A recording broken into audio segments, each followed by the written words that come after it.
أجمعين اللهم رب اشرح لي صدري ويسر لي أمري واحلل عقدة من لساني يفقه قولي ولا حول ولا قوة إلا بالله العلي العظيم اللهم انفعنا بما علمتنا وعلمنا ما ينفعنا وعلمنا ما جهلنا وذكرنا ما نسينا. InsyaAllah kita sambung balik pengajian kitab Al-Adhkar An-Nawawiyah yang dikarang oleh Imam An-Nawawi rahimahullahu subhanahu wa ta'ala wa nafa'ana Allahu bi'ulumihi fid daraini amin. Katanya kami meriwayatkan juga pada kitab tersebut daripada Abu Umamah radhiyallahu anhu, dia berkata, tidaklah aku mendekati Rasulullah sallallahu alaihi wasallam di setiap kali selepas salat wajib atau sunat kecuali aku mendengar baginda mengucapkan Allahumma ighfir li dhunubi wa khataayaya kullaha Allahumma an'ishni wajburni wahdini li salihil a'mali wal akhlaq innahu la yahdi li salihiha wa la yasrifu sayyi'aha illa ant. Artinya, ya Allah, ampunilah dosa-dosa dan kesalahanku semuanya. Ya Allah, berilah kenikmatan kepadaku, cukupkanlah aku dan bimbinglah aku untuk beramal soleh dan berakhlak mulia. Sesungguhnya tidak ada yang membimbing kepada amal soleh dan memalingkan daripada amal buruk selain engkau. Muslimin muslimat yang dirahmati oleh Allah Subhanahu wa taala. Imam Nawawi dalam kitab Al-Adhkar An-Nawawiyah dalam zikir selepas daripada salat, dia menyebut satu hadis yang diriwayat oleh Imam Ibn Sunni. Di sana ada seorang ulama yang dikenali sebagai Imam Ibn Sunni, ulama hadis, yang mana dalam kitab tersebut, dalam kitab beliau mendatangkan hadis ini. Hadis yang diriwayat daripada Abu Umamah, yang mana Abu Umamah menyebut bahawasanya tidaklah aku mendekati Rasulullah setiap kali selepas salat wajib atau salat sunat kecuali aku mendengar Rasul mengucapkan ucapan ini. Jadi lepas daripada semayang kalau aku dekat dengan Rasulullah, aku dengar lah. Kalau aku dekat dengan Rasul, kalau jauh tak dengar lah. Kalau dekat, dengar doa ni. Benda doa dia, Allahumma ighfir li dhunubi wa khataayaya kullaha. Ya Allah, ampunlah untukku segala dosaku dan kesalahanku keseluruhannya. Jadi Rasulullah sallallahu alaihi wasallam sentiasa meminta ampun daripada Allah Subhanahu wa taala. Hak yang tak ada kesalahan, hak yang kesalahan dia telah diampun oleh Allah Subhanahu wa taala, pun setiap lepas sembahyang minta ampun kepada Allah. Sebenarnya adalah ada beberapa sebab, antaranya Rasulullah nak ajar kepada kita supaya biar kita sentiasa minta keampunan daripada Allah Subhanahu wa taala. Baik. Seterusnya kami meriwayatkan juga dalam kitab tersebut, yakni kitab Imam Ibn Sunni, daripada Abu Sa'id Al-Khudri radhiyallahu taala anhu, bahawa Nabi sallallahu alaihi wasallam apabila selesai solat, aku tidak tahu apakah sebelum salam atau sesudahnya. Abu Sa'id Al-Khudri tak tahu sebelum salam ke selepas salam, ataupun perawi hadis tak tahu lebih jelas sebelum salam ke atau selepas salam. Itu baru lebih tepat. Jadi Rasul mengucapkan subhana rabbika rabbil izzati amma yasifun wa salamun alal mursalin walhamdulillahi rabbil alamin. Yang mana biasanya kita baca benda ni dalam doa. Pada semayang kita doa kan, kita baca ni subhana rabbika rabbil izzati amma yasifun wa salamun alal mursalin walhamdulillahi rabbil alamin. Baik. Artinya Maha suci Tuhanmu yang mempunyai keperkasaan daripada apa yang mereka katakan. Maha suci Tuhan yang mempunyai keperkasaan daripada apa yang mereka katakan. Orang kafir kata benda yang tidak layak dengan Allah, Maha suci Allah Subhanahu wa taala daripada perkara tersebut. Dan kesejahteraan dilimpahkan ke atas para rasul, dan segala puji bagi Allah, Tuhan seru sekalian alam. Baik, kami meriwayatkan juga dalam kitab tersebut, yakni kitab Imam Ibn Sunni, daripada Anas radhiyallahu anhu, dia berkata, Nabi sallallahu alaihi wasallam apabila berganjak daripada solatnya, Rasul akan mengucapkan doa ni, Allahumma ja'al khaira umuri akhirah wa khaira amali khawatimah waj'al khaira ayyami yawma alqaq. Allah, ya Allah, jadikanlah sebaik-baik umurku di akhirnya. Sebaik-baik umur kita adalah pada penghujung. Sebab sebenarnya penilaian amalan seseorang adalah pada penghujung. Kata Nabi sallallahu alaihi wasallam dalam hadis yang diriwayat oleh Imam Bukhari dalam kitab sahihnya, innamal a'malu bi khawatimiha. Sesungguhnya amalan-amalan itu dilihat pada penghujung. Baik, jadi Rasulullah sallallahu alaihi wasallam minta supaya Allah Ta'ala jadikan sebaik-baik umur dia adalah pada penghujung. Baik.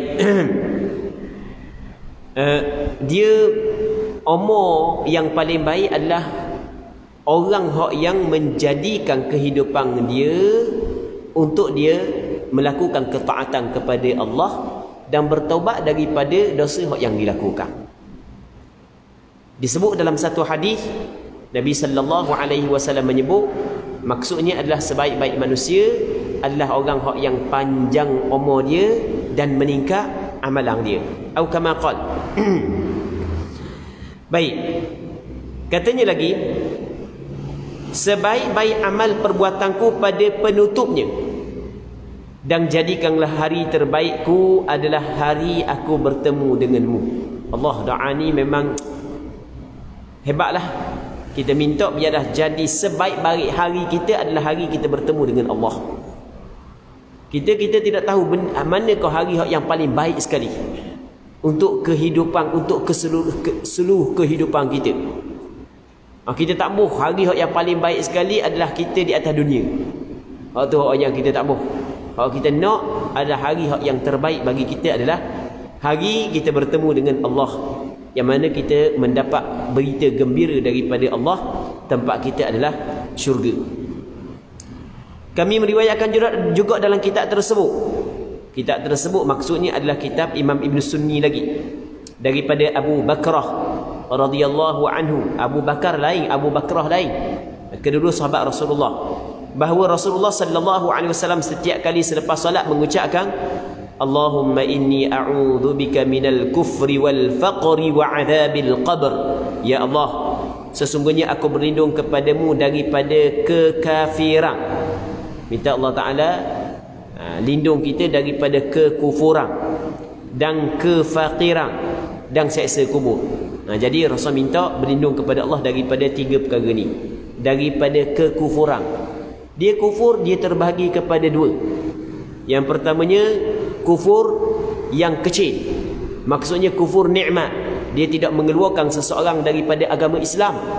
Ketika Allah Ta'ala bagi nikmat mata, dia guna nikmat mata tersebut kepada perkara yang dilarang, maka bermakna dia telah kufur dengan nikmat tersebut.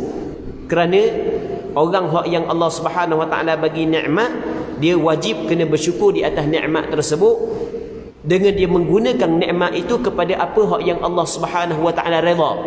Tiba-tiba dia guna nikmat yang Allah Subhanahu Wa Ta'ala beri kepada dia kepada apa yang selain daripada Allah Subhanahu Wa Ta'ala redha, bermakna dia kufur nikmat tersebut. Dia kufur nikmat. Dia kufur, ada kufur yang besar, ada kufur yang kecil. Kufur yang kecil macam kita kabar kufur nikmat itulah. Kita dalam Al-Quranul Karim, antara ayat yang biasa kita dengar sebelum daripada ni lah, Allah Subhanahu Wa Ta'ala berfirman, biasanya ustaz pakat baca, wa man lam yahkum bima anzalallah fa ulaika humul kafirun. Ayat ni kita dengar sama sebelum daripada ni, ingat belaka kali yang barang siapa yang tidak berhukum, wa man lam yahkum bima anzalallah, barang siapa yang tidak berhukum dengan apa yang Allah Ta'ala turun, maka mereka itu adalah orang kafir. mereka itu kafir ya kalau tidak berhukum dengan apa yang Allah Subhanahu wa taala hukum, orang yang Allah Subhanahu wa taala turun. Baik. Adakah mana-mana kerajaan yang tidak menjalankan hukum Allah Subhanahu wa taala tu kita hukum kufur dengan berpandukan kepada ayat ni? Tak boleh. Masalah, jangan gaduh. Sebelum daripada kita nak menjatuhkan sesuatu keputusan, kita kena tengok bagaimanakah penafsiran yang dibuat oleh para sahabat, para ulama-ulama mu'tabar. Antara penafsiran yang dibuat oleh siapa?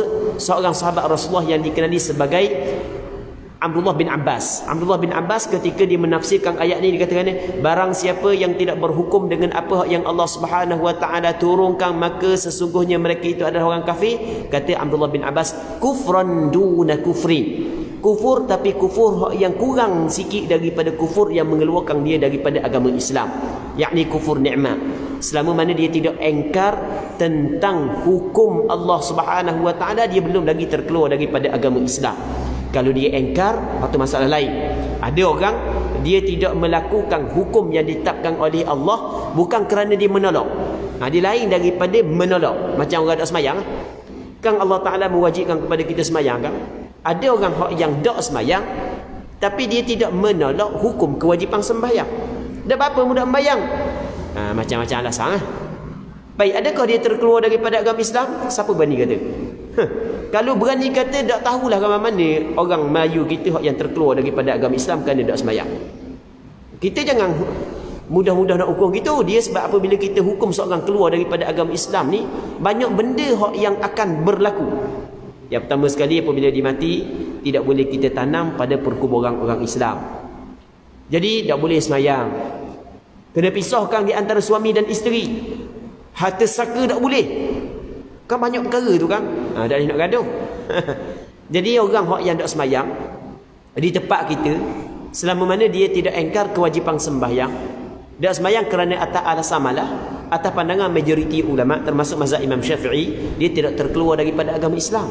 Melainkan kalau dia engkar hukum tersebut, dia tidak buat serta engkar. Sama juga dengan orang yang tidak melaksanakan hukum Islam, pemerintah yang tidak melaksanakan hukum Islam, selama mana dia tidak engkar hukum tersebut, maka dia saat itu telah melakukan kufur, tapi kufur yang kecil, kufran duna kufrin. Kata Abdullah bin Abbas, kufur tersebut belum lagi mengeluarkan dia daripada agama Islam. Baik, cuma kita nak kabar lagu mana? Kufur ada dua. Yang pertama kufur yang kecil, yang keduanya kufur yang besar. Jadi kedua-dua kufur ini kita kena minta berlindung kepada Allah Subhanahu wa taala. Jadi Rasulullah minta berlindung, Allahumma inni a'udzubika minal kufri. Ya Allah, aku berlindung kepadamu daripada kekufuran. Mana-mana kekufuran, sama ada kekufuran kecil dan kekufuran besar, minta berlindung kepada Allah Subhanahu wa taala.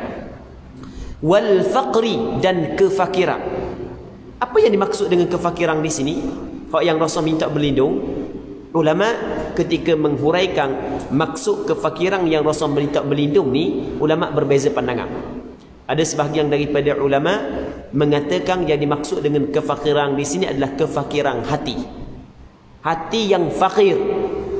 Kita nak hati yang kaya. Hati yang tidak bergantung dengan makhluk. Hati hanya bergantung dengan Allah Subhanahu wa taala.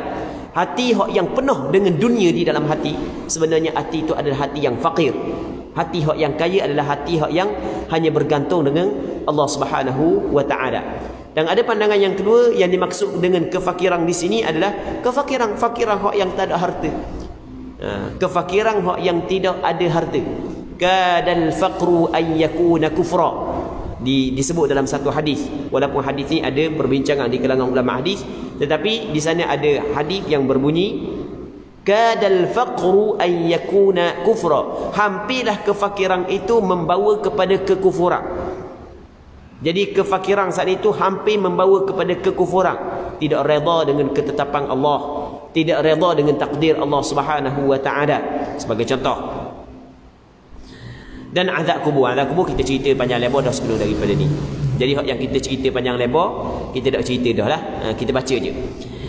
Kami meriwayatkan juga dalam kitab tersebut dengan sanad yang dhaif daripada Fudalah bin Ubaidillah. Dia berkata, Rasulullah sallallahu alaihi wasallam bersabda, "Idza shalla ahadukum فليبدأ بتحميد الله تعالى والثناء عليه ثم يصلي على النبي صلى الله عليه وسلم ثم ليدعو بما شاء.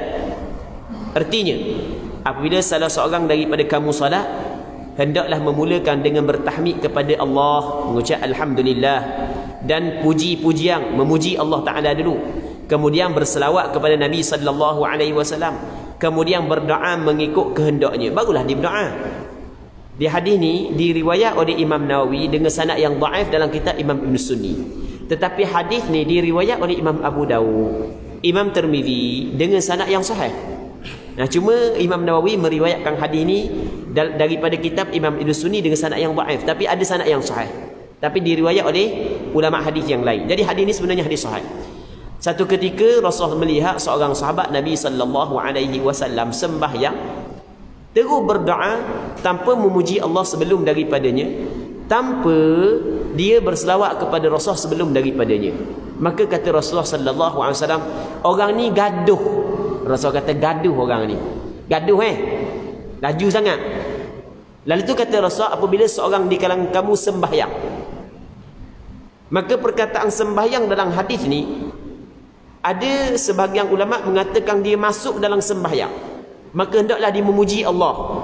Antaranya baca suratul Fatihah. Dia berselawat kepada Rasulullah ketika dalam tasyahud yang pertama dan tasyahud yang kedua. Dan hadis ini menjadi dalil kepada Imam Syafi'i bahawasanya membaca selawat kepada Rasul dalam tasyahud akhir, hukum dia adalah wajib. Hukum dia adalah rukun sembahyang. Sebab Rasul kata hendaklah dia berselawat kepada Nabi sallallahu alaihi wasallam. Baik. Namun sebahagian daripada ulama yang lain berpandangan perkataan idza shalla ahadukum dengan makna apabila selesai sembahyang. Jadi apabila selesai sembahyang, kalau dia nak berdoa, mesti dia kena buat adab-adab doa dulu. Benda adab doa, yang pertama memuji Allah. Yang keduanya berselawat kepada Nabi sallallahu alaihi wasallam. Ni panggil adab-adab doa. Jadi lepas dia sembahyang, kita nak minta daripada Allah benda yang kita nak sekalipun, tak kiralah benda yang berkait dengan dunia ataupun benda yang berkait dengan akhirat, mulakan dengan memuji Allah. Mulakan dengan memuji Allah. Lepas tu berselawat kepada Nabi sallallahu alaihi wasallam. Dia memuji Allah pada permulaan doa, berselawat kepada Rasulullah pada permulaan doa, antara asbab istijabah ad-doa, antara sebab doa kita diperkenan oleh Allah Subhanahu wa taala. Antara sebab doa diperkenan oleh Allah. Ada satu hadis yang menceritakan tentang syafaat, hadis yang panjang yang diriwayat oleh Imam Muslim dalam kitab sahihnya, dan ada beberapa orang ulama hadis yang lain, yang mana Nabi sallallahu alaihi wasallam menceritakan tentang syafaat di hari kiamat, di padang mahsyar. Ketika manusia berkumpul, berbincang, bagaimana ni? Kita jumpa dengan orang yang rapat dengan Allah Ta'ala lah. Pergi jumpa dengan Nabi Adam, pergi jumpa dengan Nabi Nuh, jumpa dengan Nabi ni, jumpa dengan Nabi ni. Masing-masing Nabi kata benda, nafsi, nafsi. Akhirnya berjumpa dengan Nabi Muhammad sallallahu alaihi wasallam. Lalu tu kata Rasul, ana laha, aku hak yang memiliki perkara tersebut. Maksudnya Allah Ta'ala telah mensiapkan syafa'atul uzma untuk Nabi sallallahu alaihi wasallam. Maka Rasul pun sujud kepada Allah Subhanahu wa taala. Lepas tu Allah Ta'ala telah membuka kepada Rasul bermacam-macam kepujian. Jadi sebelum daripada Rasul minta kepada Allah, Rasul memuji Allah dengan bermacam-macam pujian yang Allah Ta'ala buka kepada Rasulullah. Lepas daripada itu barulah Allah Subhanahu wa taala berfirman kepada Nabi Muhammad, ya Muhammad, irfa' ra'sak sal tu'ta, isfa' tu syafa'. Maksudnya, wahai Muhammad, angkat kepalamu, mintalah benda yang mu nak minta, mu akan diberi. Mintalah syafaat, mu akan diberi. Maksudnya benda, antara asbab, antara sebab doa kita diperkenankan oleh Allah adalah pada permulaan doa kita mulakan dengan memuji Allah. Perbanyakkan puji kepada Allah Subhanahu wa taala. Benda puji yang kita ingat, kita baca belaka. Alhamdulillahi rabbil alamin. Alhamdulillah bi ni'matihi tatimmus salihat. Alhamdulillah ala kulli hal. Alhamdulillah hamdan katsiran tayyiban mubarakan fih. Banyakkan puji Allah Subhanahu wa taala. Alhamdulillahilladzi hamdan kama amar. Sebagai contoh, macam-macam puji. Perbanyakkan puji kepada Allah Subhanahu wa taala. Puji, lepas tu minta. Sebab puji antara asbab ataupun antara sebab doa kita Allah Subhanahu wa taala mustajab. Baik. Seterusnya, anjuran berzikir selepas solat subuh. Allah Rabbi. Kita tarik nafas panjang dah sampai separuh lagi kita ni. Maksudnya banyak sangat rupanya benda yang dibaca oleh Rasulullah. Oh banyak memang dak dang kita. Sungguh dak dang. Tapi Allah Taala khabar dalam Quran lagu mana? Allah Subhanahu wa taala menyebut bahawasanya ataupun Allah Taala memerintahkan kepada kita supaya menjadikan Rasul sebagai tauladan. Betul tak gitu? Menjadi Rasulullah sallallahu alaihi wasallam sebagai ikutan dalam perkataan dan perbuatan dia selama mana benda tu bukan khusus untuk Nabi sallallahu alaihi wasallam. Selama mana benda tu bukan khusus untuk Rasulullah sallallahu alaihi wasallam, maka dituntut kepada kita untuk mengikut Nabi sallallahu alaihi wasallam pada perkataan dan perbuatan. Setiap benda yang Rasul kata ni dituntut untuk kita kata. Allahu Rabbi, memang cukup banyak Ni dak sampai separuh lagi, tarik nafas panjang dah kalau semua sekali kalau kita nak baca. Memang dak dang. Tapi macam kita khabar sebelum daripada ni, Imam Nawawi, berapa kali kita khabar, Imam Nawawi pada permulaan kita Al-Adhkar An-Nawawiyah menyebut bahawasanya apabila kita berjumpa dengan sesuatu amalan, kelebihan sesuatu amalan, maka kita beramal walaupun sekali, agar kita termasuk dalam ahli kepada amalan tersebut. Agar kita termasuk dalam ahli kepada amalan tersebut walaupun sekali. Baik. Ni anjuran berzikir selepas daripada solat subuh. Waktu terbaik pada siang hari untuk berzikir adalah selepas waktu subuh. Waktu terbaik pada siang hari untuk berzikir adalah selepas waktu subuh. Kita ada malam dan siang. Waktu terbaik untuk kita berzikir adalah pada malam hari. Manakala pada siang hari adalah pada waktu subuh. Pada waktu subuh di antara waktu yang paling comel kita berzikir. Sebab itulah di sana ada hadis yang Nabi sallallahu alaihi wasallam menyebut, Allahumma barik li ummati fi bukuriha. Ya Allah, berkatilah kepada umatku pada awal pagi. Tengok Rasul doa. Ya Allah, berkatilah bagi umatku pada awal pagi. Apa jua kita nak buat dalam hal yang dunia ataupun hal akhirat, buat pada awal pagi, kerana di situ ada keberkatan. Sebab Rasul pernah berdoa, Allahumma barik li ummati fi bukuriha. Ya Allah, berkatilah kepada umatku pada awal paginya. Maka kata ulama, waktu terbaik pada siang hari untuk berzikir adalah selepas waktu subuh. Lepas waktu subuh. Tapi kalau mari surah, mari masjid, kita kata boleh tahan sikit. Tambah-tambah kalau masjid ada kuliah kan, yang duduk dalam kuliah lah. Tapi kalau sembahyang subuh di rumah kok, lepas sembahyang subuh kalau bangun awal kok, nak cari batam mula, biasa gitu lah. Nak cari batam mula, tu biasalah. Kalau orang puang mungkin duduk dapur kok orang puang. Tapi kalau orang lelaki kok, Pak Yalah nak cari batam mula, biasa kalau sembahyang rumah. Tambah-tambah musim hujan pula situ banjir, sini banjir, sejuk pula. Carikan limut mula lepas sembahyang 2 rakaat. Dak pas mana zikir pun dak tahu dah. Baik, tengok. Katanya kami meriwayatkan daripada Anas radhiyallahu taala anhu dalam kitab At-Tirmizi dan selain daripada kitab At-Tirmizi, dia berkata bahawa Rasulullah sallallahu alaihi wasallam bersabda, "Man shallal fajra fi jama'atin thumma qa'ada yadhkuru Allah ta'ala hatta tatlu'a asy-syamsu thumma shalla rak'atain kanat ka ajri hajjatin wa umratin tammatin." 3 kali Rasul khabar. Artinya, sesiapa melaksanakan solat subuh secara berjamaah. Siapa ni tak kira lah lelaki ke puang ke, yang melaksanakan solat subuh secara berjamaah. Dia sembahyang subuh secara berjamaah. Antara nikmat yang besar yang Allah Ta'ala bagi kepada sebahagian daripada hamba-Nya adalah mampu mengerjakan sembahyang subuh berjemaah, khususnya di masjid dan khususnya di rumah-rumah Allah. Tu di antara nikmat besar. Tak besar apa? Nabi sallallahu alaihi wasallam menyebut dalam satu hadis, "Basyiril masyaina fi dhulami bin nuri tammi yaumal qiyamah." Berilah berita gembira kepada orang yang berjalan di dalam kegelapan dengan cahaya yang sempurna pada hari kiamat. Siapa hak yang berjalan dalam kegelapan? Orang hak yang mari masjid untuk sembahyang isyak dan orang hak yang mari masjid untuk sembahyang subuh. Allah Subhanahu Rasulullah kata beri berita gembira kepada golongan tersebut, dia akan mendapat cahaya yang sempurna pada hari kiamat. Satu. Dalam hadis yang lain kata Rasulullah sallallahu alaihi wasallam, seberat-berat sembahyang kepada orang munafik adalah sembahyang subuh dan isyak. Sembahyang yang paling berat sekali. Sebab itulah kata ulama, antara alamat orang tu tidak ada nifak pada dia adalah dia mampu untuk hadir sembahyang berjemaah subuh dan isyak. Allahu Rabbi, kan anugerah yang cukup besar tu kan? Anugerah yang cukup besar.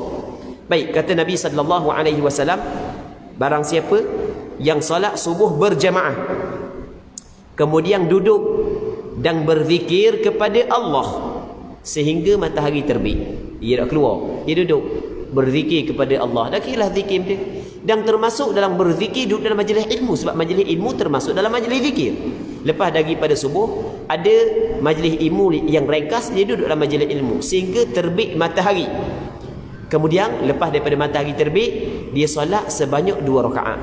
Maka pahalanya seperti pahala haji dan umrah yang sempurna, kata Rasul 3 kali. Allah. Jadi dia dapat ganjaran pahala seperti pahala orang yang mengerjakan haji dan umrah yang sempurna. Itu hak yang Rasul sallallahu alaihi wasallam khabar. Kita pada hari ni dah leh nak pergi umrah dah ni. Kalau pergi pula payah. Kena kuarantin situ, kuarantin sini. Tiket pun mahal, hotel pun mahal belaka. Aku rasa di travel di tempat kita tak buka lagi rasanya. Travel tak berani. Tak berani. Nak ambil risiko tu tak berani. Macam-macam kera. Dia kalau misalnya nak ambil deposit dengan orang, kat lagi teh dulu. Teh kena positif, tak keselak nganga beli belaka dak. Benda tiket apa semua sekali, tak keselak nganga. Jadi susah musim ni. Allahu Rabbi. Baru ni haji tak ada dah boleh buat kan. Tapi rupanya masih lagi ada amalan yang mampu setiap kita melakukan walaupun tak ada pitih. Yang penting kena rajin je. Yang penting kena rajin je. Tak ada pitih pun apa. Yang penting kena rajin. Tambah-tambah masjid surah di negeri kita ni merata tepat. Situ ada, sini ada, situ ada, sini ada. Yang penting kena rajin je. Maka kita dapat ganjaran pahala haji yang sempurna, umrah yang sempurna. Orang pergi buat haji, orang pergi buat umrah, pitih habis puluh-puluh ribu pun tak semesti dia dapat pahala. Sebab dia ada syarat-syarat dia yang lain. Baik. Lepas daripada ni tak perlu buat umrah, tak perlu buat haji, pakai buat ni je. Jangan faham gitu pula. Jangan pergi faham kat tu. Dah awak nak pergi ke haji, pitih banyak nampak saya cukup dah. Sebab saya sembahyang jemaah di masjid subuh, lepas tu saya balik matahari naik tak mau. Tu Rasulullah khabar dalam hadis sahih. Dapat pahala haji sempurna, umrah sempurna. Jangan. Sebab haji rukun Islam. Kita jangan waktu kau lagu tu. Macam kita kata gini Rasulullah kata baca surah Al-Ikhlas 3 kali menempati seperti baca sebuti Al-Quran. Jadi kita tak baca dah ayat lain, kita baca tu je. Baca qul huwallah. Sebenarnya kita dituntut membaca ayat Al-Quran, tadabbur ayat Al-Quran. Cuma ganjaran pahala membaca surah qul huwallah besar. Bukan bermakna ketika Rasul khabar kelebihan hak ni Rasul larang tinggal baca lain, bukan. Jangan kata gitu pula. Jadi orang hak yang ada kemampuan, menjadi kewajipan kepada dia mengerjakan haji dan mengerjakan umrah. Tapi nak royak amalan hak yang dibincang ni adalah amalan hak yang cukup besar. Hadis ni diriwayat oleh Imam Tirmizi, dan Imam Tirmizi mengatakan hadis ini adalah hadis hasan. Hadis hasan ni hadis yang boleh diterima lah, bukan hadis dhaif, bukan hadis palsu. Seterusnya kami meriwayatkan dalam kitab At-Tirmizi, dan selain daripada kitab At-Tirmizi, daripada Abu Dzar radhiyallahu anhu bahawa Rasulullah sallallahu alaihi wasallam bersabda, من قال في دبر صلاة الفجر وهو ثان رجليه قبل أن يتكلم لا إله إلا الله وحده لا شريك له له الملك وله الحمد يحيي ويميت وهو على كل شيء قدير 10 مرات baca gitu bagi ya. كتب له 10 حسنات ومحيت عنه 10 سيئات ورفع له 10 درجات وكان يومه ذلك في حرز من كل مكروه وحرس من الشيطان ولم ينبغي لذنب أن يدركه في ذلك اليوم إلا الشرك بالله. Artinya, sesiapa yang selepas solat subuh sambil melipat kedua kakinya, maksudnya dia tidak ubah lagi kaki dia. Kan kita masa kita baca tahiyat kan kita ada kedudukan yang tertentu kan. Cuma kedudukan tu kita duduk kaki kita seperti tahiyat akhir tu sebenarnya bukan wajib, hukum dia sunat. Dia yang penting kita baca tasyahud akhir dalam keadaan duduk. Lagu mana duduk tak ada masalah. Duduk sedar pun tak apa. Duduk tahiyat awal pun tak apa. Duduk tahiyat akhir pun tak apa. Duduk di atas 2 tumi pun tak apa. Duduk belunjung pun tak apa. Dah kira lah duduk lagu mana pun. Cuma ulama bincang manakah duduk orang yang paling comel sekali. Duduk orang yang paling comel sekali untuk tahiyat akhir adalah duduk tahiyat akhir. Kita siapa kata duduk tahiyat akhir. Cuma dalam istilah ulama fiqh dia panggil duduk tawarruk. Ya, kita ada duduk iftirash dan kita ada duduk tawarruk. Kita ada duduk tahiyat awal, ada duduk tahiyat akhir. Jadi duduk tahiyat akhir, Assalamualaikum warahmatullahi, Assalamualaikum warahmatullahi, tanpa mengubahkan kedudukan kaki dia. Lepas daripada semayang dia baca doa ni, dia baca ni bacaan ni tanpa lagi mengubahkan kedudukan kaki dia. Baik. Tapi kalau ada keuzuran, waktu masalah lain. Ada keuzuran, Allah lengah sungguh. Tok imam panjang sangat duduk tasyahud akhir subuh kan, panjang sangat duduk tasyahud akhir. Padahal tu imam bukan panjang, tu imam ngantuk. Baca sikit hilang, baca sikit hilang, baca sikit hilang. Jadi tak nak habis umur. Jadi lama kan. Oh, kita ingat tu imam baca panjang nak doa dalam tasyahud akhir. Rupanya tu imam ngantuk. Kan kita kalau ngantuk kan, dah nak habis hilang. Lepas tu mana baca mula. Dah nak habis hilang, baca mula. Dia main gitu lah. Lengoh makmum belakang ni. Dah makmum 3 selendar dah kan. Lengoh lepas daripada bagi salam memang kena gerak kaki. Baik, tu tak ada masalah, ada keuzuran. Tak ada masalah.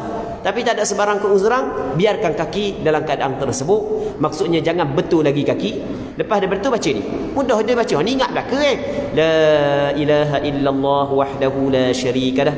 Lahul mulku wa lahul hamdu yuhyi wa yumit wa huwa ala kulli syai'in qadir. Baca sebanyak 10 kali. Esok buat lalu dah. Baca sebanyak 10 kali. Benda kelebihan dia, Allah Rabbi kelebihan dia besar. Maka akan diberikan kepadanya sebanyak 10 kali, maka akan diberikan kepadanya 10 pahala. Dihapuskan daripadanya 10 dosa.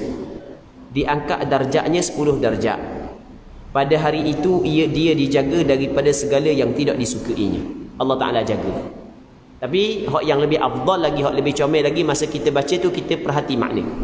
La ilaha illallah, tidak ada Tuhan yang disembah dengan sebenar-benar melainkan Allah dalam hati kita. Wahdahu la syarikalah, Allah Ta'ala Tuhan yang Maha Esa, tidak ada sekutu baginya. Lahul mulk, milik baginya segala kerajaan. Semua kerajaan adalah milik bagi Allah. Walahul hamd, dan milik bagi Allah segala kepujian. Yuhyi wa yumit, Allah Ta'ala Tuhan yang menghidupkan dan mematikan. Wa huwa ala kulli syai'in qadir, dan Allah Ta'ala Tuhan yang amat-amat berkuasa di atas tiap-tiap sesuatu. Masa kita baca tu kita ingat makna tersebut. Allah Rabbi, kalau baca ingat makna mungkin sekali dak lagi, 2 kali dak lagi. Tapi kalau main duk tiap-tiap hari baca ingat makna, akhirnya tak mau 10. Nak lebih daripada 10, sebab dia akan rasa benda kemanisan berzikir. Ala bi dzikrillahi tatma'innul qulub. Allah Ta'ala khabar, ketahuilah dengan mengingati Allah, dengan berzikir kepada Allah, hati menjadi tenang. Baik. Dan dikawal daripada godaan syaitan. Allah Ta'ala kawal dia, jaga dia daripada godaan syaitan. Dia ni ataupun bacaan ni, dia termasuk dalam benteng. Dan molek sangat bagi orang yang ada gangguan. Lepas daripada subuh dia baca zikir ni. Sebab dalam hadis ni menyebut bahawasanya dia akan dilindungi daripada godaan syaitan. Dia berada dalam benteng Allah Subhanahu wa taala. Orang yang ada dalam benteng Allah Subhanahu wa taala, maka tiada siapa yang berani ceroboh. Tiada siapa yang berani ceroboh. Boleh sangat ni orang yang ada gangguan. Kan tempat kita macam-macam gangguan ada, orang ni gitu, orang ni gini kan. Maka antara amalan yang boleh dia amalkan adalah selepas daripada sembahyang subuh berpandukan kepada hadis ni. Dia baca sebanyak 10 kali la ilaha illallah wahdahu la syarikalah. Dan tidak layak bagi dosa untuk menimpanya di hari tersebut. Dosa tidak layak menimpanya sebab dia dalam penjagaan Allah.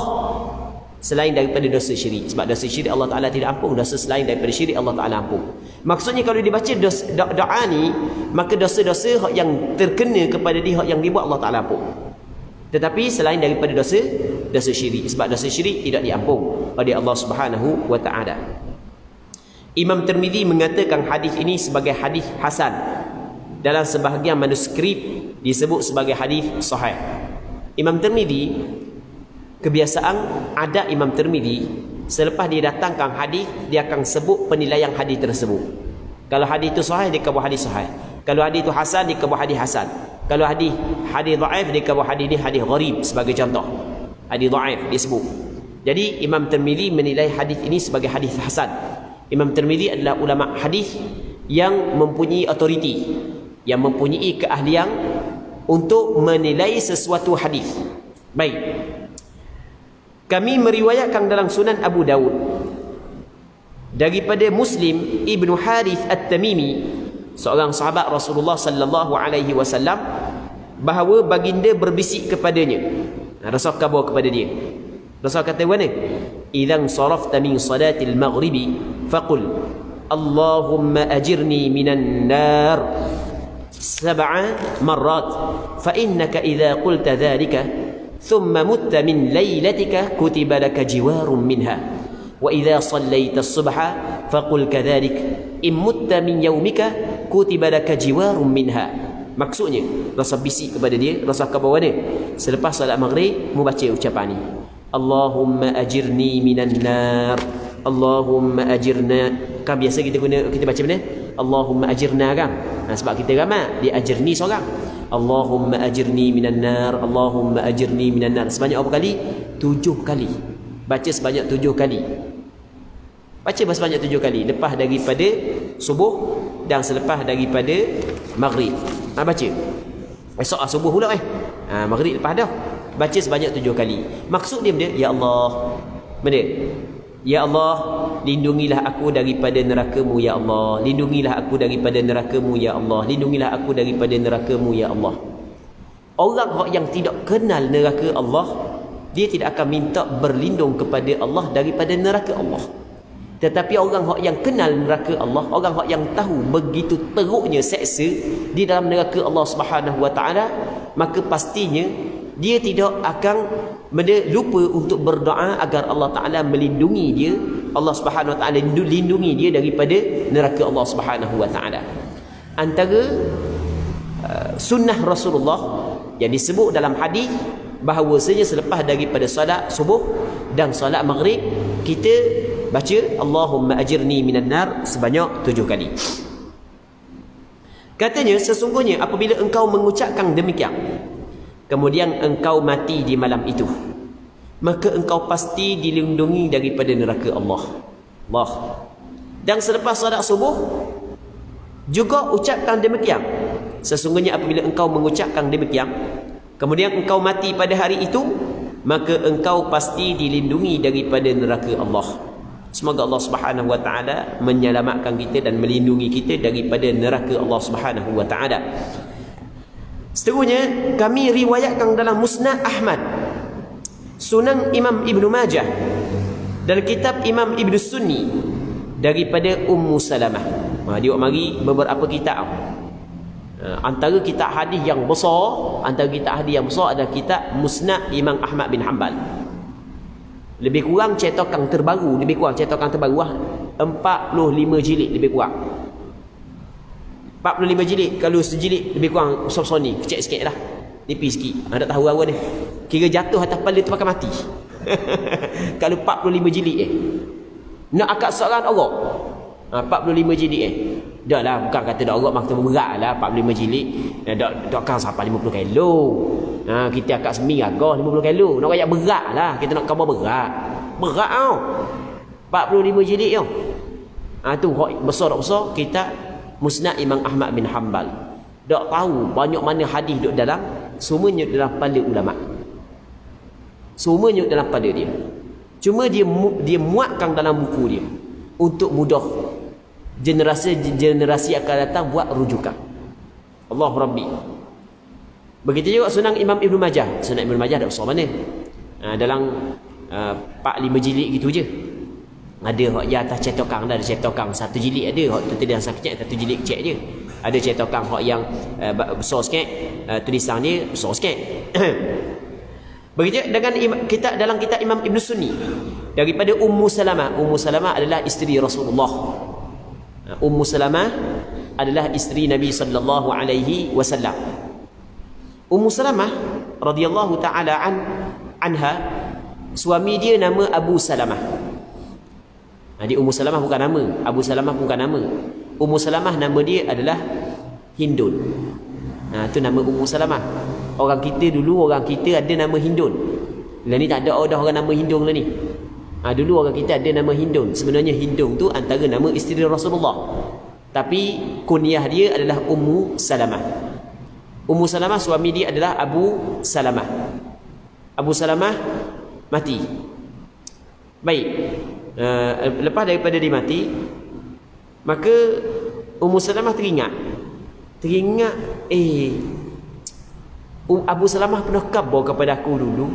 Ada riwayat gitu, ada riwayat dia dengar daripada Rasulullah, sesiapa yang ditimpa musibah, maka kalau dia baca inna lillahi wa inna ilaihi raji'un, Allahumma indaka ahtasibu musibati hadhihi, Allahumma akhlifni khalafan khairan minha. Dia ada riwayat Allahumma ajurni fi musibati. Ada riwayat boleh baca Allahumma ajirni fi musibati, Allahumma akhlifni khalafan khairan minha. Boleh baca Allahumma ajurni, Allahumma ajirni. Banyak cara bacaan. Cuma kita nak khabar lagu mana? Kita nak khabarnya Rasul kata kalau orang baca hak ni, maka pastinya Allah Taala akan ganti benda hak yang lebih baik.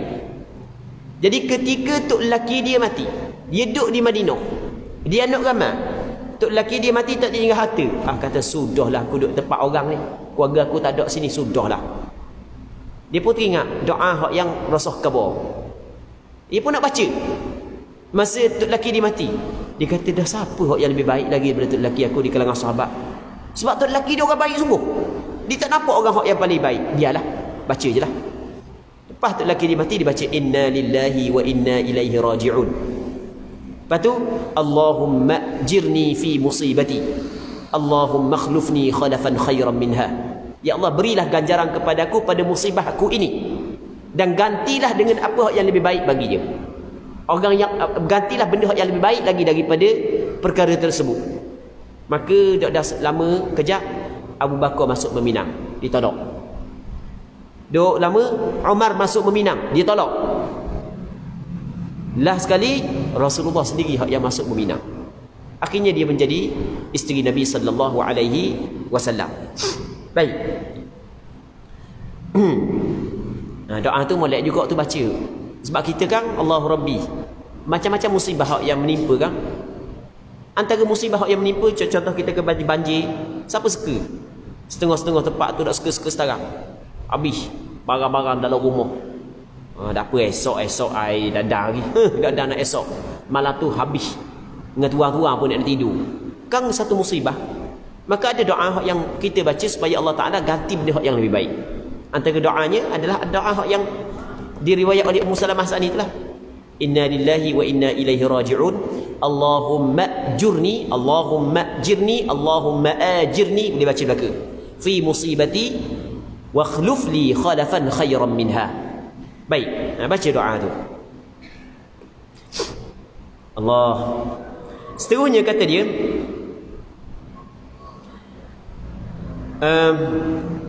Kami riwayatkan dalam Musnad Imam Ahmad bin Hanbal, Sunan Ibnu Majah dan kitab Imam Ibnu Sunni daripada Ummu Salamah radhiyallahu anha berkata, selepas salat subuh Rasulullah mengucapkan, Allahumma inni as'aluka ilman nafi'a, Allahumma inni as'aluka ilman nafi'an mutaqabbalan wa rizqan tayyiban.